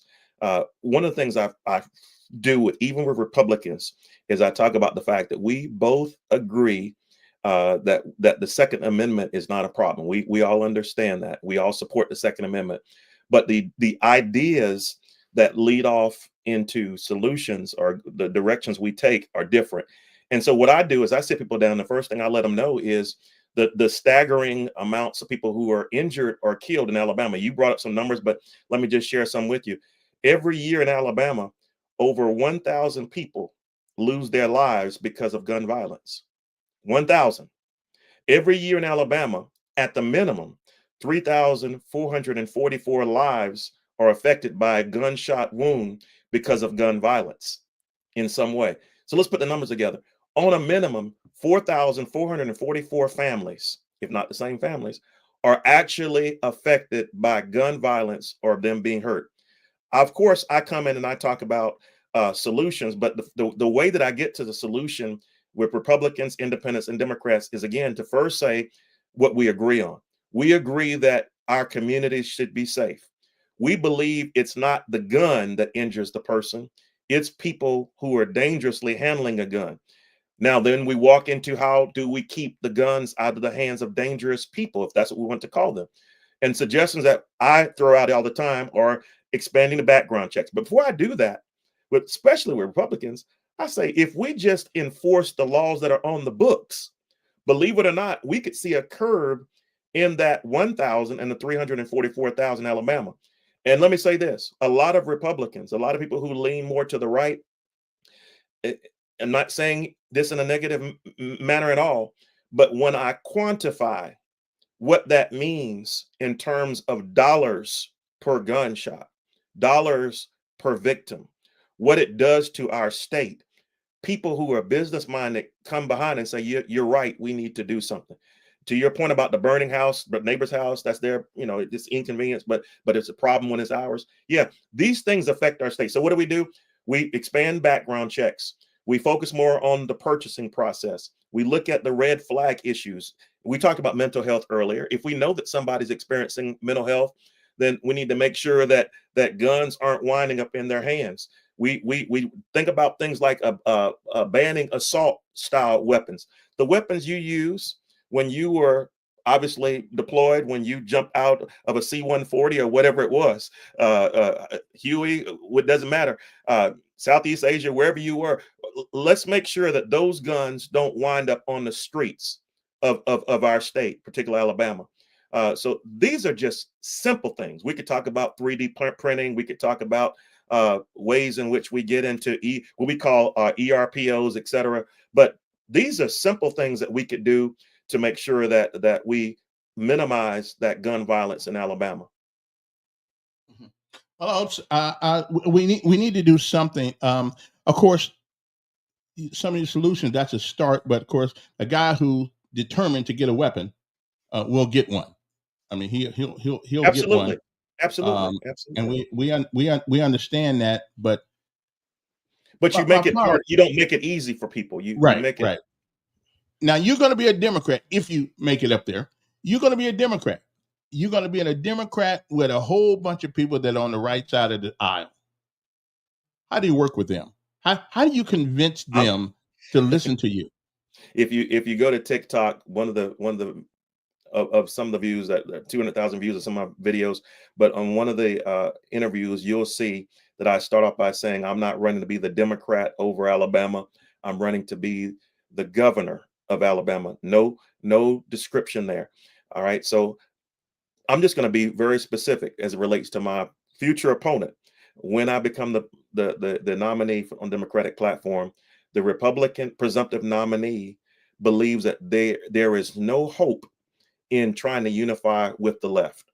Now, he's already telling you that there is no hope. I believe the opposite. I believe that we can all work together by coming to the table, addressing not just kitchen table issues, but doing what I just did with gun violence. Talk about what we agree on, and then try our best to come to solutions that help people over the party. That's what we have to do in terms of being in Alabama. I recognize that there is a possibility, unless there's a blue wave, which would be awesome, that I could be working with a supermajority that is red. That is why I don't try to talk or act in a polarizing manner. I recognize I'm not going in to fight 50% of the state. I'm going in to say I'm fighting for the whole state of Alabama, Republicans, independents, and Democrats. I'm very careful and cautious in everything I do. Not because I'm ashamed that I'm a Democrat. I'm fully aware of who I am. But once I become governor, I'm for all people. I'm for everyone in the state, and that's how you work together across the aisle.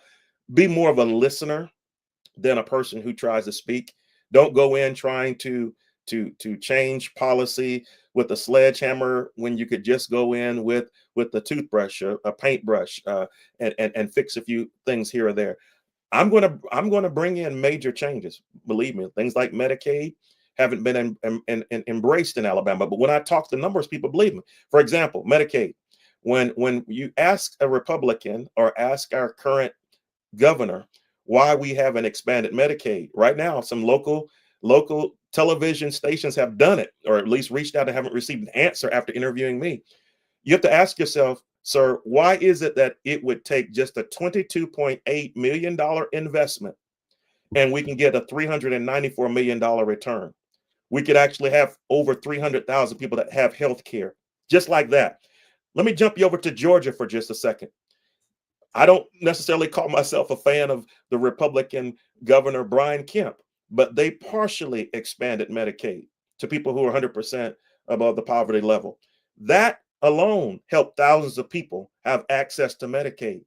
So you can see where we can work together for the people and bring about the much needed change in Alabama. But us just sitting in our separate corners, fighting each other, throwing darts at each other, that doesn't work in Yeah. Alabama. People are Let hurting. me tell you why they said, and it made sense to me when they said it, but then somebody else came back to me and said, well, gave me a different perspective. And I said, well, okay, I mean, they were saying if the government says we're going to give you $100 every year to hire three people, but after the fifth year, we're only going to give you $50. That's the way the Well, federal government usually works on almost everything, including grants. Yeah. right. So what happens? Okay, what happens when the fifth year comes and now you're down to half the money that the federal government said they're going to give you, but you still have put all these people on Medicaid and Medicare. So what's going to Good question. happen Good when we question. cannot afford when the government money is over? So do all those people who now get Medicaid or whatever they're getting, now they won't be getting it because we No, can't sir. afford No, it sir. anymore. Here's the interesting point, and this is what I teach, even talking to Republicans. Right now, let's make it very, very simple.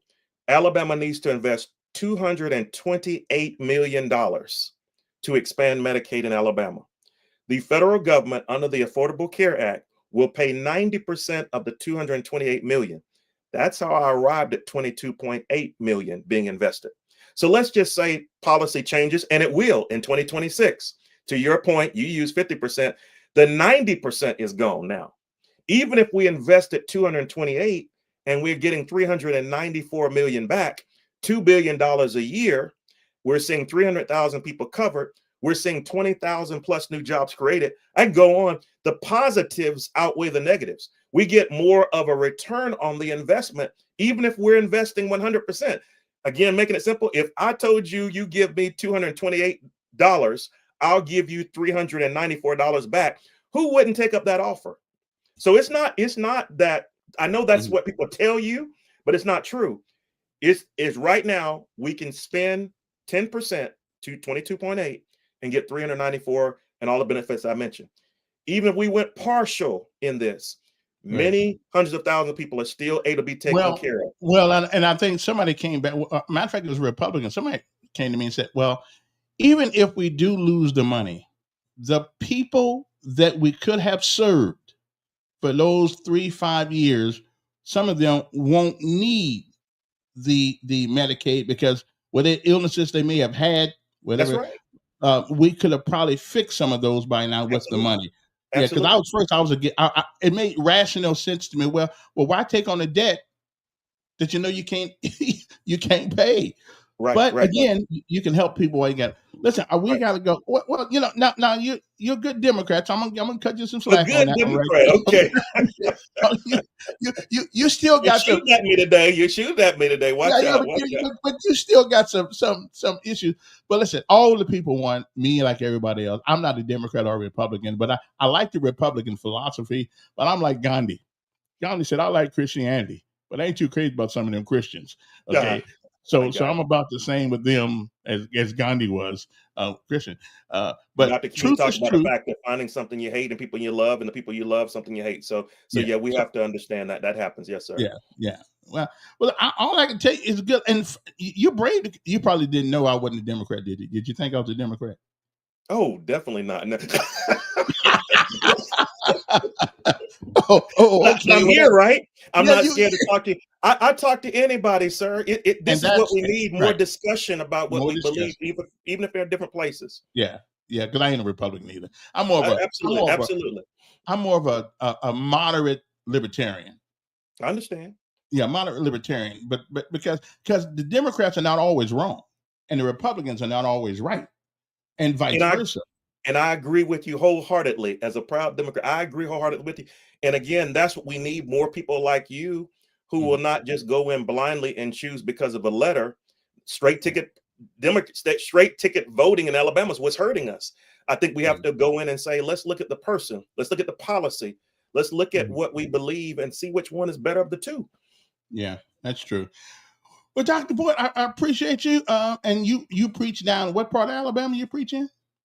Actually preach up. Actually Florence, Alabama is where I pastor St. Mark Missionary Baptist Church. My name's on the historical marker, but I've served them. It will be 12 years this December 8th.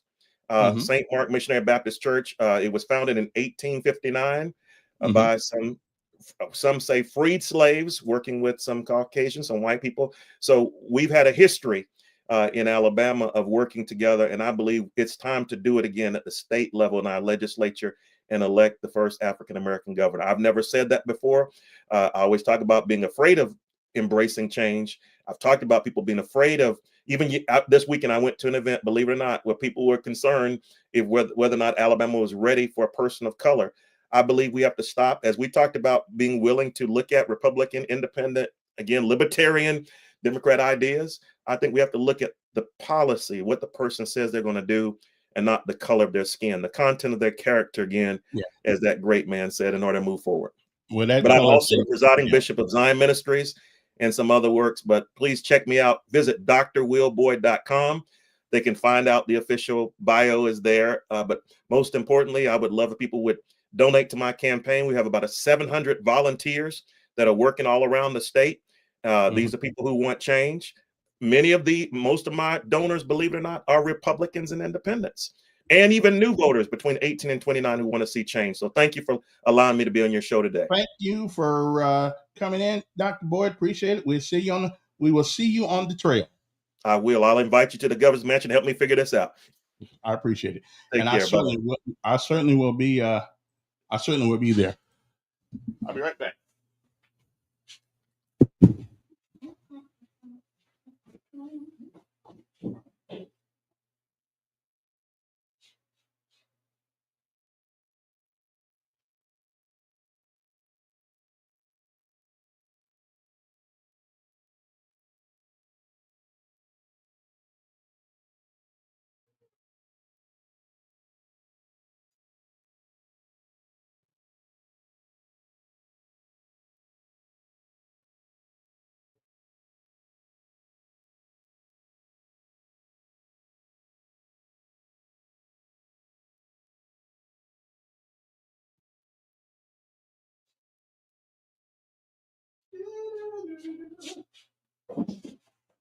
Okay, I know I had to go. I had to go for a little bit there, but I'm back.